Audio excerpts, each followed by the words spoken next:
वो उज़्बेकिस्तान के उन सैकड़ों लोगों में शामिल हैं जिन्होंने बीते कुछ सालों में ये काम शुरू किया है। काफ़ी कोशिशों के बाद कुछ चमक दिखाई पड़ी है। उन्हें चावल के दाने के बराबर सोना मिला है। ये बुरा नहीं है। अब तक जो सबसे बड़ा टुकड़ा उन्हें मिला वो 7 ग्राम का था। कई टन मिट्टी छानने के बाद औसतन 10 से 12 ग्राम सोना मिलता है। यहाँ से थोड़ी दूरी पर नावोई इलाके में खुदाई का काम चल रहा है। ये मशीन हफ्ते में 6 दिन 12 घंटे खुदाई करती है। सालों तक सोने की खुदाई सिर्फ सरकारी एजेंसियां ही कर सकती थीं। अब ये काम आम लोगों के लिए खोल दिया गया है।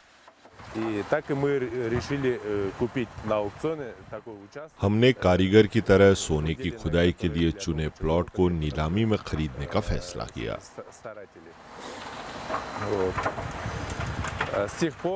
उसके बाद से ही हमने खुदाई शुरू की।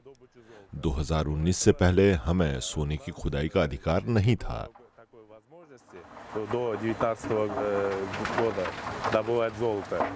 सरकार की मंशा सोना खोजकर अर्थव्यवस्था बदलने की है।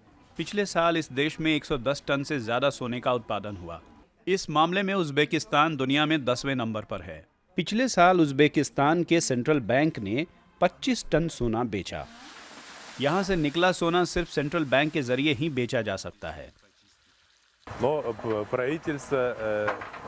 सरकार ने इन प्लॉटों को सोने की खुदाई के लिए इसलिए दिया ताकि लोगों को काम मिल सके।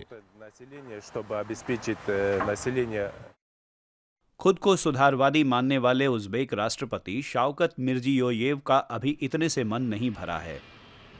वो 2030 तक सोने का उत्पादन 50% बढ़ाना चाहते हैं। मध्य एशियाई देश में सोना बहुत है।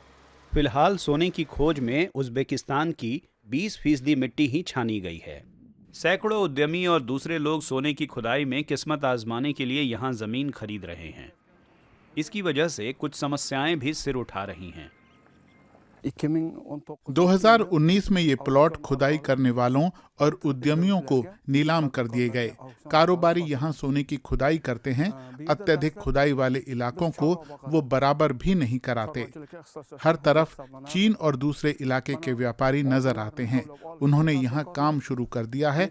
हमारे लिए यहाँ मवेशियों को चराना मुश्किल हो गया है। निश्चित तौर पर लोगों को इससे रोजगार मिल रहा है। उज़्बेकी मुद्रा सोम की स्थिति बहुत खराब है। सोने की चमक शायद आने वाले वर्षों में उसे कुछ मजबूती दे सकेगी।